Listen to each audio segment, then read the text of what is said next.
Haryana Congress committee में उदय भान की अगुवाई में कितनी अंधेर गर्दी से काम हो रहा है, इसका एक और खुलासा हो गया है। हरियाणा कांग्रेस में इस समय पार्टी के संगठन को लेकर गहमा गहमी शुरू हो चुकी है। आज से पार्टी के ऑब्जर्वरों ने सभी जिलों के दौरे शुरू कर दिए हैं। ऑब्जर्वर सभी जिलों में जाकर पार्टी के नेताओं से जिलाध्यक्षों के लिए रायशुमारी कर रहे हैं। सबसे बेहतरीन अध्यक्षों की नियुक्ति के लिए पार्टी के ऑब्जर्वर सभी नेताओं से मिलने वाले हैं। ऑब्जर्वरों से मिलने के लिए जो सूची जारी की गई है, जो नेता ऑब्जर्वर से मिल सकेंगे उनको लेकर उदय भान की टीम ने सूचियां जारी की हैं। इन सूचियों को जारी करने में उदय भान की टीम ने पूरी अंधेरगर्दी मचाने का काम किया है, पूरा भेदभाव करने का काम किया है और पार्टी हित के बजाय एक नेता के फायदे के लिए काम करने का अंजाम दिया है।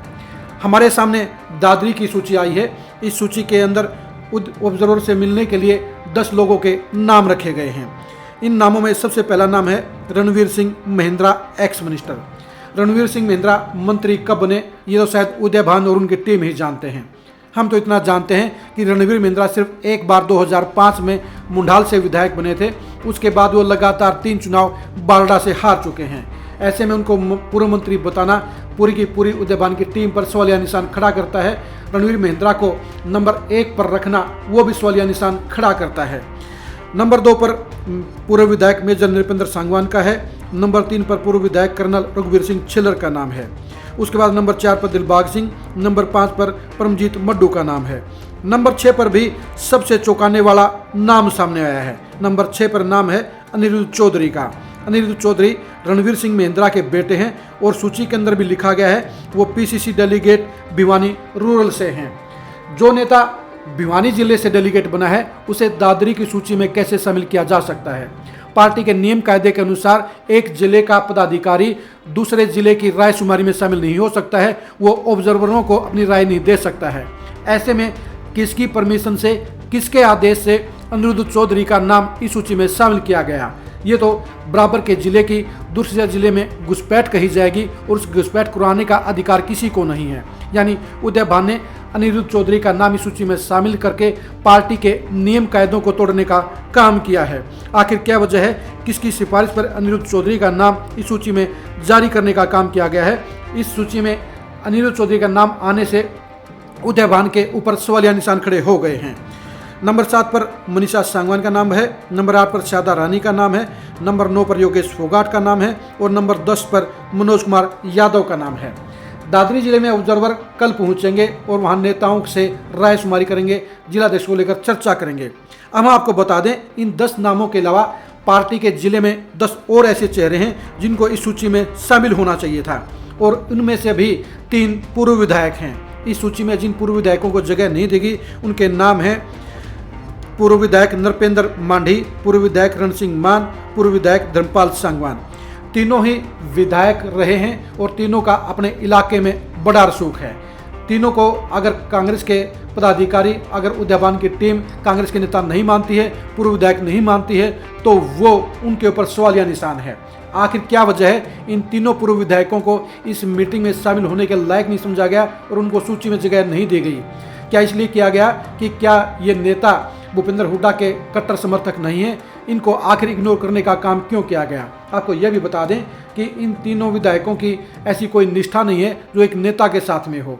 ऐसे में इनको सूची में शामिल नहीं किया जाना भी उदय भान की सिस्टम के ऊपर सवालिया निशान खड़े करने का काम करता है। इन 3 पूर्व विधायकों के अलावा कांग्रेस के कई और महत्वपूर्ण छोटे नेता इस सूची में जगह नहीं बना पाए, जिनके नाम हैं Vijay Khoda PCC delegate, Jagdeep Sangwan PCC delegate, Ajit Phogat ex chairman market committee Dadri, Arun Dahiya youth Congress president, Sushil Dhanak बार जोड़ो यात्री, वाइस चेयरमैन एससी डिपार्टमेंट। इन 7 चेहरों को भी पार्टी की इस लिस्ट में शामिल क्यों नहीं किया गया? पार्टी के पदाधिकारियों को इस मीटिंग में शामिल होने के लिए, डेलीगेटों को और दूसरे नेताओं को शामिल होने के लिए खुद उदय भान ने चिट्ठी जारी की थी। उस चिट्ठी के मानदंडों के हिसाब से इन 10 लोगों को भी इस सूची में शामिल होना चाहिए था, लेकिन इन लोगों को, इन नेताओं को इस सूची में आखिर किस वजह से जगह नहीं दी गई, ये सवाल उदय भान से जरूर बनता है। जब 10 लोगों की, 10 नेताओं की सूची जारी हो सकती है तो ऐसे में 10 और नेताओं को इस सूची में जोड़ने से क्या ऑब्जेक्शन आ सकती थी, क्या नुकसान हो सकता था?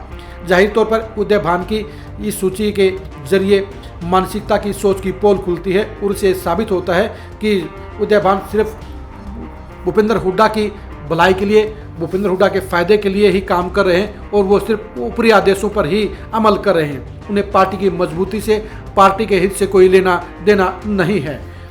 पार्टी के प्रदेश अध्यक्ष होने के नाते उदयभान की जिम्मेदारी बनती है कि वो सिर्फ और सिर्फ पार्टी की मजबूती के लिए काम करें, पार्टी की भलाई के लिए काम करें और पार्टी के लिए समर्पित नेताओं का ख्याल रखें। लेकिन ये बेहद दुख की बात है कि अभी तक अपने कार्यकाल में एक दिन भी उदयभान पार्टी की जिम्मेदारियों की कसौटी पर खरा नहीं उतरे हैं।